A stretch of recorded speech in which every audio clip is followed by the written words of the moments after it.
कौन कौन रहता है तुम्हारे इस घर में? ये मेरा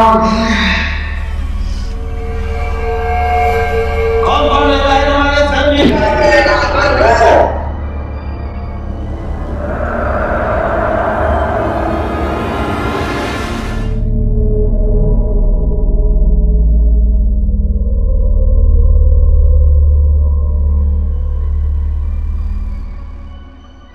कौन?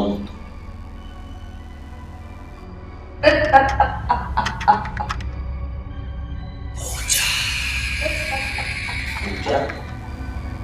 कौन पूजा?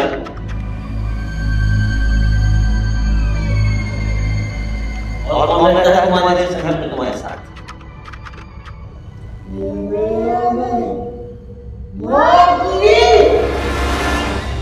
मार दोगी? तुम्हारे माता पिता का?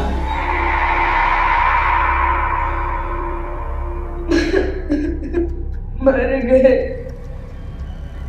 मर गए?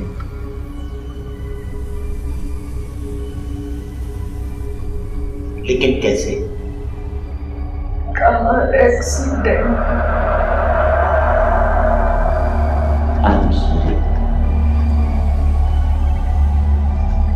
और कौन रहता है तुम्हारे साथ इस घर में? मेरे दादा। दादा? जी बहुत प्यारे, लेकिन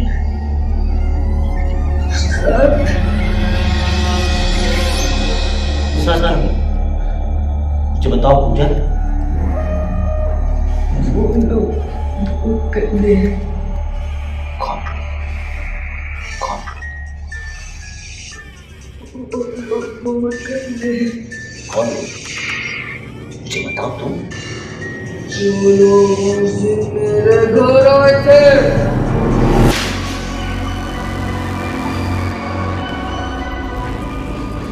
पूजा? रिलैक्स पूजा, रिलैक्स।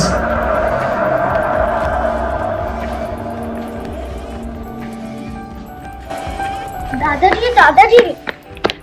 बोल बेटे। देखो ना दादाजी, जो आपने मुझे गुड़िया लाके दी वो तो कुछ बोलती ही नहीं। अरे लेकिन मेरी गुड़िया तो खूब बोलती है, खूब शरारत करती है। तू तो मेरी जान है। अरे ये क्या, अच्छे बच्चे रोते नहीं। नहीं बेटे, बस ऐसे ही। अच्छा बोल, तू क्या कह रही थी? मैं कह रही थी कि मेरी गुड़िया कुछ बोलती ही नहीं। अच्छा बोलेगी, लेकिन तुझे इसको वो लोरी सुनाना पड़ेगी जो मैं तुझे सुनाता हूँ। बोल, तू मेरी है प्यारी गुड़िया, तू मेरी है प्यारी गुड़िया, मैं तेरी हूँ प्यारी गुड़िया, मैं तेरी हूँ प्यारी गुड़िया, जग से प्यारी मेरी गुड़िया, जग से प्यारी मेरी गुड़िया, और फिर तेरी प्यारी मैं वो। हाँ ये हुई ना। बस तू ऐसे गाती रहे और देखो इससे कितनी जल्दी तेरी दोस्ती हो जाएगी, है ना? हाँ।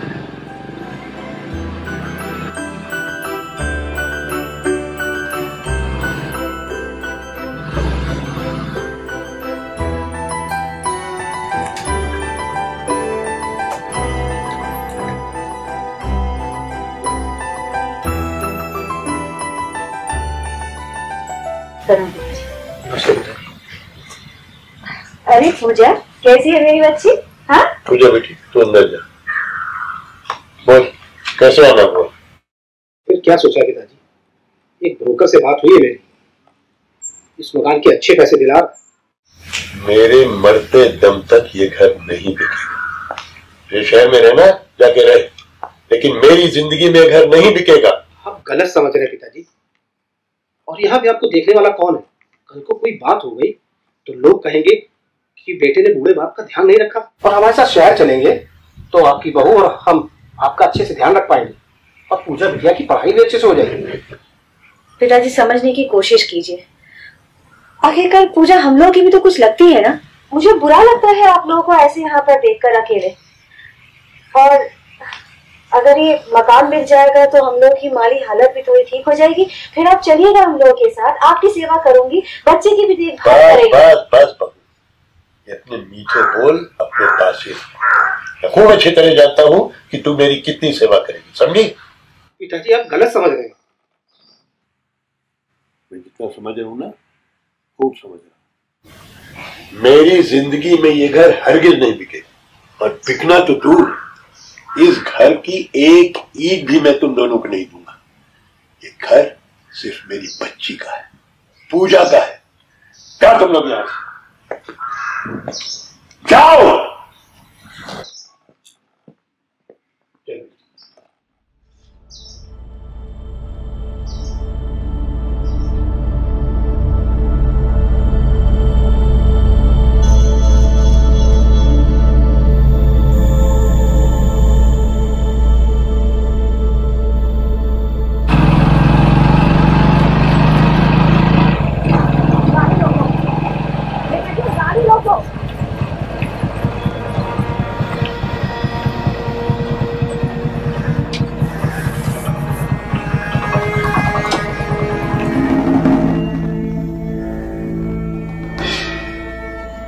मैं कहता हूँ एक बार फिर सोच लो, जो कर रही है वो सही नहीं है। जो सोचना था मैं सोच चुकी।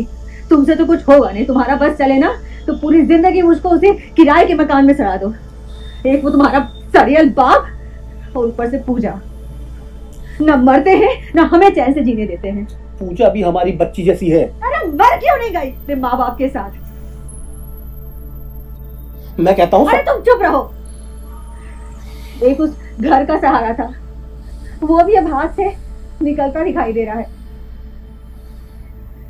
लेकिन मैं चुप रहने वालों में से हूं नहीं, मैं चुप रहूंगी भी नहीं।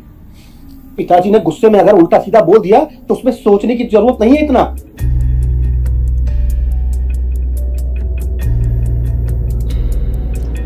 सोचना नहीं है, करके दिखाना।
प्रोफेसर साहब, राहुल कैसा है?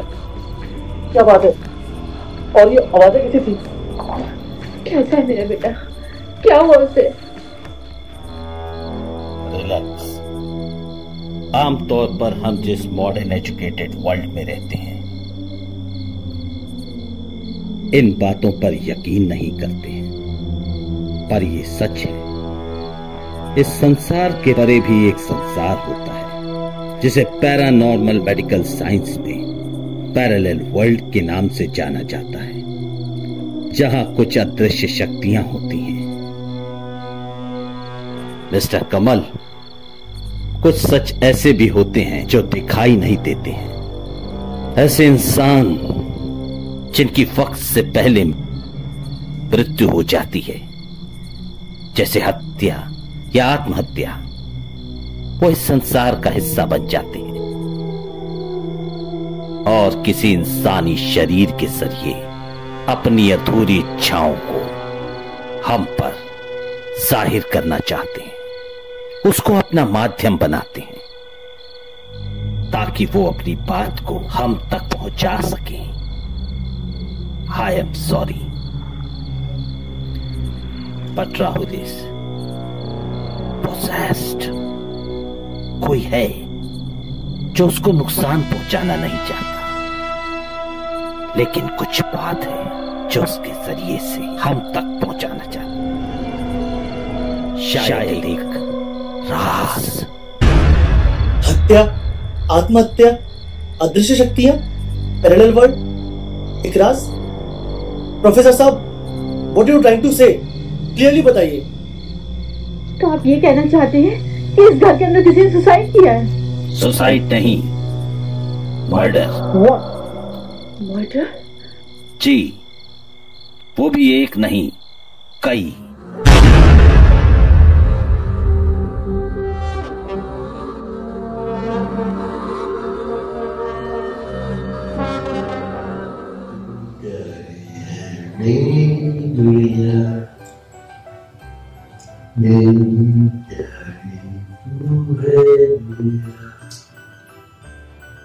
सबसे प्यारी दुनिया, तेरी प्यारी मैं